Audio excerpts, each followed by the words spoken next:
옆에 계신 분들하고 한번 인사해요. 잘 오셨습니다. 너무 감사해요. 여러분 이런 말 들어봤죠? 인생은 항해다. 이런 말 들어보셨을 겁니다. 인생은 항해다. 전적으로 동의하는 말입니다. 신앙이 있든 없든 우리가 살아가는 인생은 항해와 같은 것이죠. 인생은 항해다라고 하는 말의 뜻을 기억하실 겁니다. 망망대해에 이제 배를 타고 가는데 언제나 잔잔한 건 아니죠. 우리는 그걸 잘 압니다. 그래서 이 배를 타고 가는 인생길에 어떤 때는 예기치 못한 풍랑이 찾아오곤 하죠. 그때 우리는 상당한 당황함을 느낍니다. 아마 오늘도 이 예배 가운데 있는 분들 중에 인생의 풍랑을 만나 고통당하고 어려운 시간들을 보내는 분들도 계실 거예요. 그러나 내 인생은 풍랑이 없어 라고 말씀할 수 있겠지만 제가 화가 나건대 저와 여러분의 인생의 풍랑은 반드시 찾아옵니다.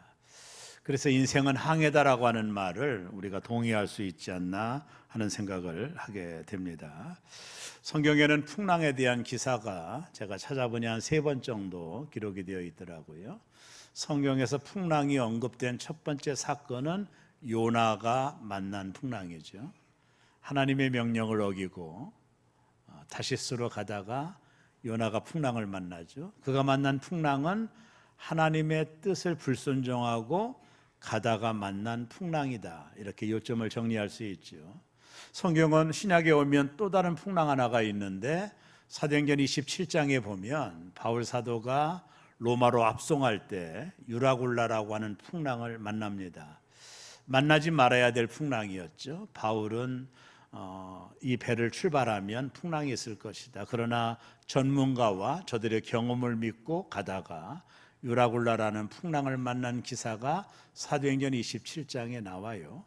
마지막 3번째 풍랑은 오늘 본문에 나온 풍랑인데 이 풍랑은 제자들이 만난 풍랑인데 저들의 잘못이 있다든가 뭐 하나님 말씀에 불순종했다라든가 하는 개념으로 만난 풍랑이 아니라 예기치 않은 저들이 준비되어 있지 않은 잘못해서 만난 풍랑이 아닙니다. 요나처럼 그냥 하나님 말씀에 순종하여 가다가 풍랑을 만난 거예요. 이런 상황을 보더라도 우리가 하나님 말씀에 불순종하며 삶을 살다가도 풍랑을 만날 수가 있고요. 또 우리의 경험과 지식을 앞세워 살아가다가 예기치 못한 풍랑도 만날 수 있고 내가 하나님 말씀에 순종하고 말씀의 뜻에 따라 살아가다가도 오늘 본문에 있는 제자들처럼 풍랑을 만날 수 있는 거예요. 오늘 이 본문을 이해하기 위하여 앞장에 나와 있는 사건 하나를 주목해야 되는데 바로 이 풍랑 이전에 오병이어의 기적이 있었어요.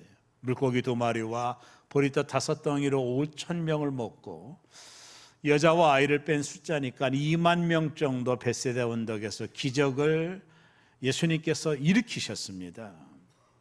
이 기적이 일어나고 난 이후에 사람들은 예수님을 왕으로 추대하려고 했어요. 충분히 가능한 얘기입니다. 이분이 우리의 오너가 되면, 이분이 왕이 되면 우리가 먹고 사는 문제는 걱정이 없겠다. 물고기 2마리와 보리떡 5덩이로 5,000명을 먹였다면 이분이 우리나라의 왕이 되면 우리는 경제 문제가 완전히 해결될 거라고 하는 기대 심리가 작용해서 예수님을 왕으로 추대하려고 하는 이 분위기가 벳세다 언덕에서 나타났던 것입니다. 그에 비해 제자들은요, 이 어깨에 힘이 들어갔죠.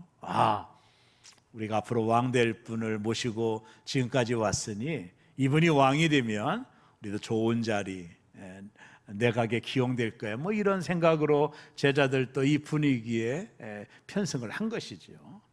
그때 예수님께서 이런 분위기 참 좋잖아요. 예수님 인기가 높아지고 예수님을 따라갔던 제자들조차도 어깨에 힘이 들어가는 이 상황을 예수님은 즐길 수도 있으실 텐데 전혀 그렇지 않아요. 오늘 본문에 보면 오병이어의 기적 사건 이후에 예수님이 가장 먼저 한 것은 이 제자들을 불러가지고 너 갈릴리 바다 건너가라. 이렇게 명령을 해요. 그때 시간이 날이 저물 때입니다. 여러분, 갈릴리 바다는 밤에 절대로 항해할 수 없는 곳이에요. 더군다나 갈릴리 바다가 유대인들은 바다라고 표현할 정도 이유가 가로가 33km, 세로가 한 13km 되는 바다로 볼 수밖에 없는 호수입니다. 더군다나 저녁이면 이 바다를 항해하는 것은 상당히 위험해요. 왜냐하면 헬몬산에서 내려오는 차가운 그 얼음 덩어리가 이 갈릴리 바다에 투입이 되면 폭풍우가 일어나요. 파도가 칩니다. 그렇기 때문에 밤에 항해하는 것은 정말로 생명을 담보로 하는 항해예요. 그럼에도 불구하고 예수님은 이 분위기를 깨트리고 제자들에게 갈릴리 바다를 건너가라, 날이 저물었을 때 명령을 하신 겁니다. 그리고 자신을 왕으로 추대하려고 하는 이 공동체의 무리들을 다 흩으신 거예요. 자, 그러고 나서 예수님은 따로 산에 가서 기도하시던 중에 제가 볼 때는 아마 저녁 9시부터 새벽 3시까지 제자들은 풍랑을 만나 고통을 당하고 있었어요. 장장 6시간 동안 이 풍랑으로 인하여 고통을 당하고 있는 제자들에게 새벽 3시쯤에 예수님이 찾아오신 것입니다. 내니 두려워하지 말라. 그리고 바람과 바다를 잔잔하게 하신 사건이 오늘 본문이에요. 예수님의 기적의 사건 속에 담겨져 있는 그분의 신성이라는 의미도 중요하지만 이 본문이 우리에게 주는 메시지가 뭐냐면 저와 여러분의 인생이라는 거죠. 우리도 불순종하다 풍랑 만나기도 하고 내 경험과 지식을 믿다가 큰 코 닥치기도 하고 예수님 말씀에 순종하다가도 풍랑을 만나는 겁니다. 오늘 제자들은 세 번째 경우죠. 아니, 예수님 왜 가라고 해서 이런 풍랑을 만나게 하시나. 제자들의 볼멘 소리가 있을 만도 하지 않습니까? 우리가 순종하며 살아가는 신앙의 길에도 풍랑은 찾아올 수 있다라고 하는 사실을 오늘 본문은 우리에게 보여주는 거예요. 자, 이 풍랑 속에서 예수님께서 무엇을 하셨는지 그분의 동선을 추적하면서 함께 은혜를 나누고자 하는 겁니다.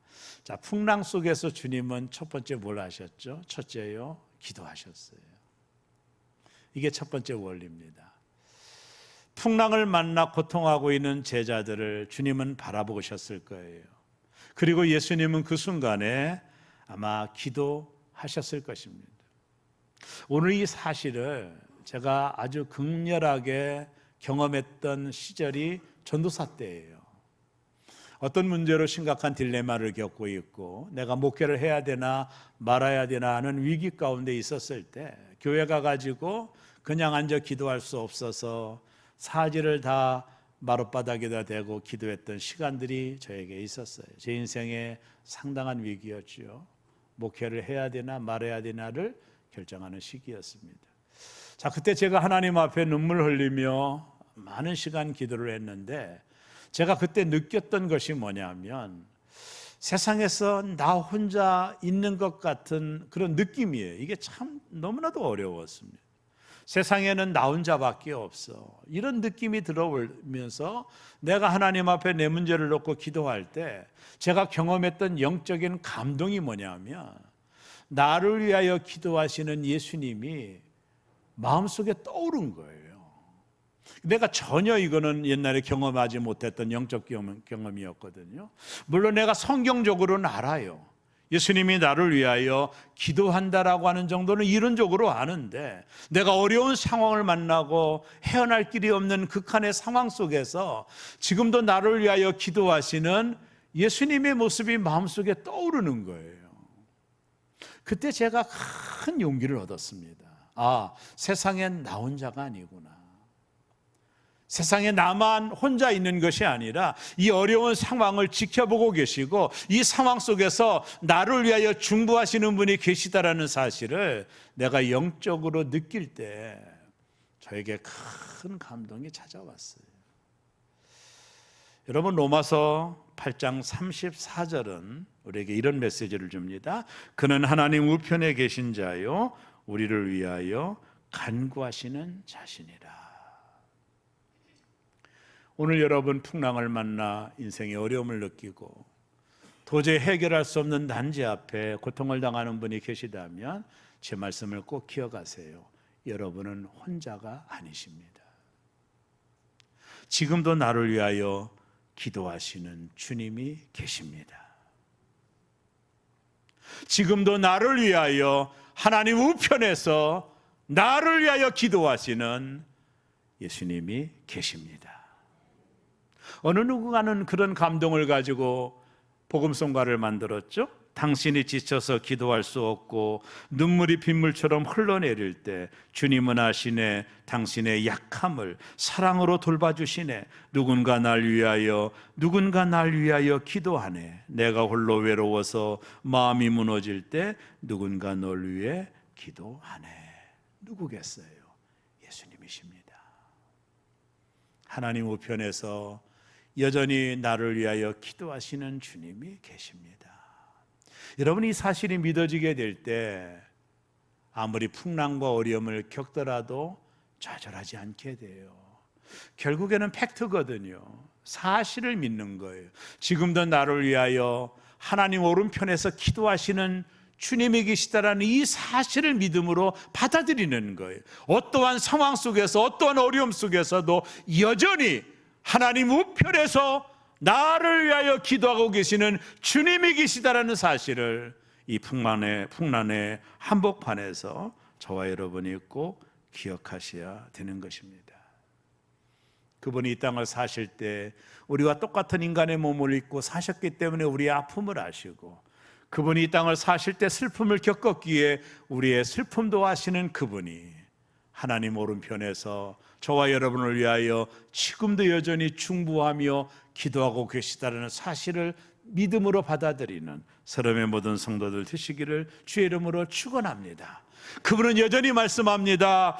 들어주소서. 저들은 나의 자녀이며 제가 그들을 위하여 죽었나이다. 하나님 아버지, 저들의 기도를 들어주소서. 저들의 안타까움을 들어주소서. 여전히 하나님 우편에 앉으셔서 우리를 위하여 중보하시는 예수 그리스도가 계시다라는 사실을 기억하시는 세렘의 교우들 되기를 주의 이름으로 축원합니다. 두 번째는 나에게 찾아오시는 주님이세요. 인생의 폭풍 가운데 그분은 우리를 위해 기도하시지만 마침내 풍랑으로 고통당하는 우리에게 찾아오신다라는 사실이에요. 오늘 마태복음 14장 25절은 이렇게 말합니다. 밤 사경에 예수께서 바다 위로 걸어서 제자들에게 오시니. 여러분, 유대인들은 시간을 경으로 따졌거든요. 3시간을 한 경으로 따진 거예요. 그래서 사경이라고 하는 것은 새벽 3시에서 6시 사이를 가리키는 겁니다. 제자들이 풍랑을 만난 시간은 저녁 9시 정도 되었을 거예요. 그리고 6시간 동안 제자들은 이 풍랑으로 고통당하는 시간을 보내고 난 이후에 예수님이 새벽 3시에 6시간이 지나고 난 이후에 새벽 3시에 이들을 찾아오신 것이죠. 여러분과 저는 이런 생각을 할 수 있습니다. 아니, 예수님 왜 늦게 오셨나요? 저들이 9시부터 고통을 겪을 때 그때 오셔서 풍랑을 잔잔하게 하시지 왜 6시간이 지난 다음에 예수님은 오신 것입니까? 라는 질문을 던질 수가 있습니다. 모두에서 말했듯이 이 오병여의 기적의 사건 이후에 이 갈릴리의 풍랑은 일종의 테스트였습니다. 제자들에게 주시는 시험이었죠. 예수님이 원하는 시험이 뭘까요? 그분이 늦은 이유가 뭘까요? 이 풍랑 속에서 자신들의 연약함을 아는 거죠. 자신들의 힘으로 아무것도 할 수 없다라는 걸 아는 거죠. 예수님의 제자 중에 베드로, 야고보, 요한 이런 사람들은 능숙한 어부입니다. 자신들의 실력을 믿고 이 정도 풍랑쯤이야 해결할 수 있다고 믿었던 그 시간이 6시간 정도 되었을 거예요. 애를 썼습니다. 노력을 했습니다. 어부의 노하우를 가지고 아무리 애를 써도 이 풍랑을 잔잔하게 하지 못하여 이제는 내 힘으로 아무것도 할 수 없다라는 그 시간, 저들이 하나님을 바라봤던 그 시간이 새벽 3시에 예수님은 충분히 기다리셨죠. 저들이 자신의 힘으로 아무것도 할 수 없다라는 걸 깨닫는 시간, 내 힘으로 아무것도 할 수 없다라는 그 깨달음을 가졌었던 그 시간에 늦지 않게 예수님께서 찾아오신 거죠. 여러분, 고난은 믿음을 달아보는 좋은 저울과도 같은 거예요. 모든 것이 잘 될 때는 알 수가 없어요. 오병이어의 기적이 그냥 있는 게 아니에요. 늘 그런 기적의 축제만 있는 게 아니에요. 고난으로 훈련되지 않는 사람은 고난이 오면 주님을 버릴 가능성이 높아요. 예수님은 제자들을 이 갈릴리의 고난의 학교에 입학시켜 6시간 동안 철저하게 자신들의 힘으로 할 수 없다라는 걸 깨닫는 그 타이밍, 그 깨달음의 그 순간에 예수님이 한치의 오차도 없이 오신 것입니다. 때때로 우리가 풍랑을 만날 때 예수님께 기도합니다. 도와달라고. 그러나 때때로 그분은 나를 구해주지 않습니다. 어떤 때는 오시지도 않을 수 있습니다. 그러나 중요한 것은 그분은 지금도 나를 보고 계시고 나에게 오실 타이밍을 보시는 거죠. 여기에 대한 저는 정확한 간증이 있습니다. 실은요. 여러분, 하나님의 타이밍은 오차가 없어요. 이 풍랑의 한복판에서 6시간 자신들의 어부라고 하는 경험의 노하우를 가지고 이 부분을 해결하려고 했지만 이제는 도대체 해결될 수 없는, 자신의 힘으로 이 상황을 극복할 수 없는 절대절명의 상황에 이르러서야 예수님이 오신 거죠. 그것이 우리 인생의 풍랑이 주는 영적인 의미입니다. 풍랑은 우리의 믿음을 달아보는 좋은 계기가 되는 거예요. 여러분, 그분은요, 긴급 구조대가 아니십니다. 우리는 긴급 구조를 요청하지만 그분이 하셔야 되는 일은 긴급 구조가 아니에요. 그분이 하셔야 하는 일은 이 고난의 풍랑 속에서 나를 더 정결케 하는 거죠. 그래서 그분은 정확한 시기까지 지연하시고 난 후 다가오시는 거예요. 너무 일찍도 아니고 너무 늦지도 않는 겁니다. 20대 후반의 청년이 한 분이 있었어요. 머리도 아주 똑똑했습니다. 좋은 대학도 나왔습니다. 학기 마지막 학기에 이 청년이 이제 꿈을 꾸고 여러 가지 비전을 가지고 있었던 청년이고 더군다나 믿음도 너무나도 좋았습니다. 그러는 이 청년에게 갑자기 질병이 찾아와요. 졸업반 마칠 때쯤에 몸에 병이 생겨서 병원에 갔더니 변명이 근육 무력증입니다. 여러분, 이 병은 우리 안에 있는 모든 근육이 빠져나가는 거예요. 나중에는 움직일 수가 없어서 사망하는 진짜 무서운 병입니다. 이 꿈 많던 젊은 청년이, 신앙도 좋은 청년이 하나님께 기도하지 않았겠습니까? 3년의 시간을 하나님께 기도해도 아무런 역사가 없었어요. 그는 병 중에 고통하면서 왜 하나님이 응답해 주지 않지? 왜 하나님이 나의 기도에 응답하지 않지? 이런 생각을 하던 즈음에 이 청년은 자신의 병 중의 생활이 허비되지 않도록 책을 읽기 시작합니다. 비즈니스에 관련된 책을 읽고 세계 경제 동향들을 리서치하고 좋은 신문의 스크랩들을 만들어가며 자료들을 모아가요. 이 세상의 경제적인 흐름이 어떻게 갈지, 이런 것들을 3년 내내 연구하고 자료를 모집하고 5년의 시간이 지나고 난 이후에 하나님이 극적으로 이 청년을 고쳐주십니다. 그리고 청년은 비즈니스를 시작합니다. 그 5년의 시간에 축적된 자료의 노하우를 가지고, 그 지혜를 가지고 사업을 시작해서 사업에 큰 성공을 거두게 됩니다. 그는 말합니다. 병중에 있었던 그 시간은 나에게 필요한 시간이었습니다. 나를 준비하는 시간이었습니다. 이런 간증을 그가 하거든요. 이분이 바로 그 유명한 이랜드 박성수 장로님에 대한 이야기입니다. 하나님은 늦지 않습니다. 하나님의 시간은 정확합니다.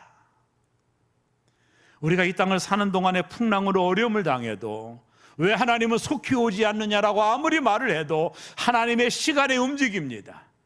이 풍랑은요, 우리를 변화시키고 우리를 강화시키고 하나님만 의지하도록 만드는 레슨이기 때문에 그 시간이 지나야 하나님이 오시는 거예요.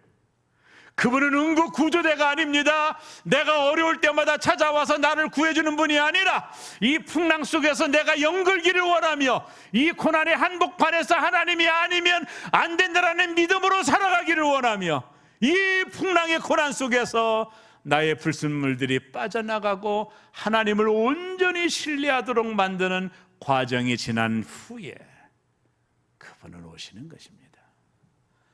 하나님이 이스라엘 민족에게 이런 말씀합니다. 내가 너로 하여금 40년의 광야 생활을 허락한 이유는 너가 그 40년 동안 겸손해지게 하기 위하여, 하나님을 의지하기 위하여 그 많은 시간을 당신이 살아가는 이스라엘 민족에게 허락하셨다라는 거예요.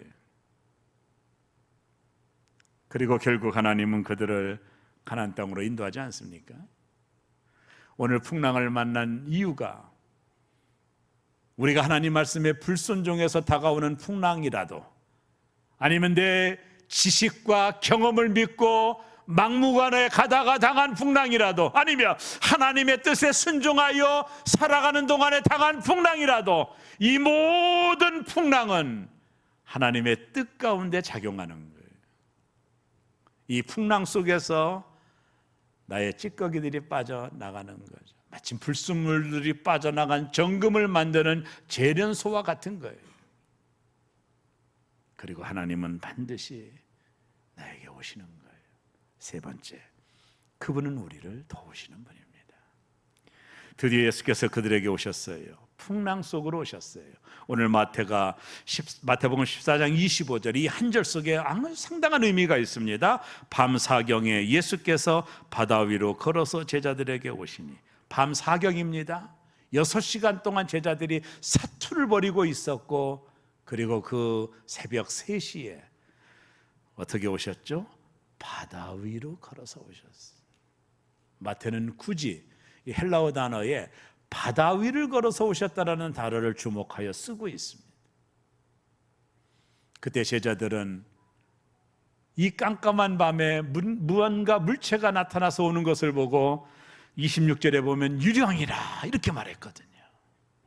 근데 예수님이 바다 위로 걸어서 오셨어요. 이런 얘기입니다. 보아라, 너의 인생에서 가장 큰 폭풍우는 내 발밑에 있다. 자막을 보여줄까요? 보아라, 너의 인생에서 가장 큰 폭풍우는 내 발밑에 있다.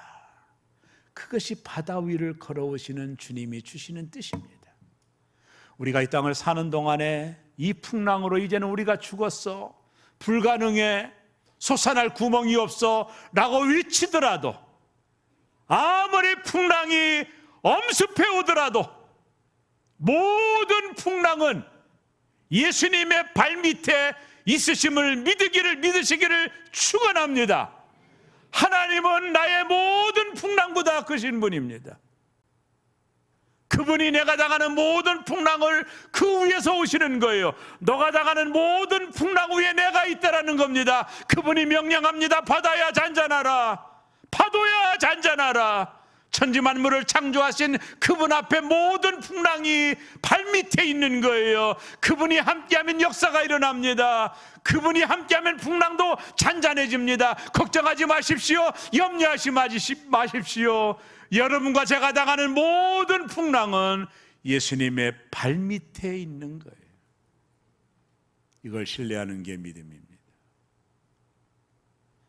이걸 신뢰하는 것이 믿음입니다. 그래서 이사야 43장 2절에서 이렇게 말합니다. 내가 물 가운데로 지날 때 내가 너와 함께 할 것이라. 강을 건널 때 물이 너를 침몰하지 못할 것이며 내가 불 가운데로 지날 때에 타지도 아니할 것이요 불꽃이 너를 사르지도 못하리니. 모든 것보다 크신 하나님, 우리의 문제보다 크신 하나님, 내가 만나는 모든 풍랑을 발밑에 두고 계신 그 주님을 우리가 신뢰하는 것입니다.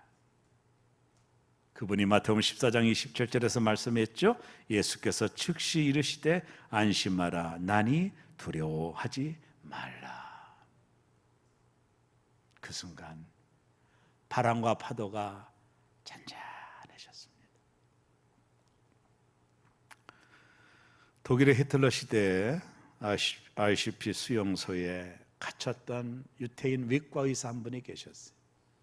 이분이 날마다 고통당하는 수용소에 갇힌 분들, 유대인들이 가스실로 가서 죽기도 하는 이런 고통 속에서 이분이 그들에게 위로를 주기 위해서 노래를 불렀습니다. 아니만이라는 노래입니다. 이게 어떤 뜻이냐면 나는 믿는다라는 뜻이에요. 이 노래의 가사가 이렇습니다. 나는 믿네, 메시아 오심을 온전히 믿네, 그의 오심이 더딜지라도 나는 날마다 그를 기다리네.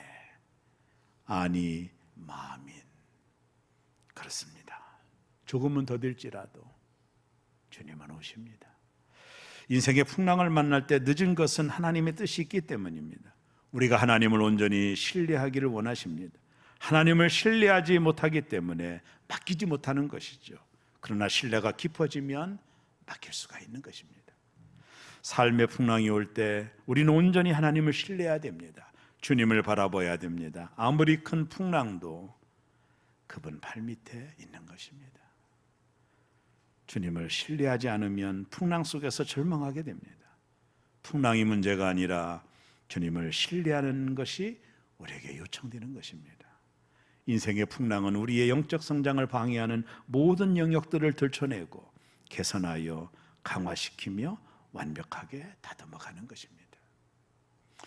자연주의 학자들이 말하기를 이 바다가 여전히 생동감 있는 바다가 되려면 그 안에 살아가는 생명체들이 생명을 유지하며 살아가기 위하여 바다는 한 번 정도 풍랑으로 휘저어 놓아야 건강한 바다를 만들어가고 그 속에서 생명들이 생명을 영위할 수 있다는 것입니다. 이것은 영적으로 우리에게 주는 교훈이 있는 것이죠. 우리 인생에 풍랑이 올 때, 우리 인생을 한번 흔들어 볼 때, 우리 영역들을 들춰낼 때 우리는 개선해야 될 것들을 발견하게 되고 강화해야 될 것이 무엇인가를 발견하게 되고 믿음의 약함과 연약함을 발견하여 더 온전한 자로 하나님 앞에 나아갈 수 있는 것입니다. 그래서 인생의 풍랑을 기꺼이 감수해야 돼요.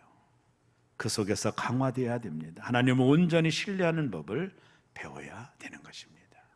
사랑하는 교우 여러분, 여러분은 어떤 풍랑을 만나 앞이 안 보이십니까? 질병의 풍랑인가요? 경제적인 풍랑인가요? 주님은 오실 것입니다. 우리가 당하는 모든 풍랑은 그분의 발밑에 있는 것입니다. 그분이 오셔서 말씀하실 것입니다. 바다야 잔잔하라. 이 풍랑의 한복판에서 여러분이 더 강해지십시오. 내가 주님을 온전히 신뢰하지 못하는 부분들을 발견하십시오. 그리고 내 힘으로 살았던 삶들을 정리하고 이제 온전히 주님을 바라보는 그 깨달음이 있는 풍랑의 한복판에 내 신이 되기를 원합니다. 그리고 주님을 신뢰하십시오. 믿음은 그분을 신뢰하느냐의 결과입니다. 온전히 그분을 신뢰하고 그래서 주님이 주시는 하나님의 임재를 느끼시기를 바랍니다. 그분이 품어주시는 그 넓은 품을 여러분들이 느끼시기를 바라고 평안해 내 영혼 내 영혼 평안해 그 은혜가 세름의 모든 교우들에게 있기를 주의 이름으로 축원합니다. 기도하겠습니다.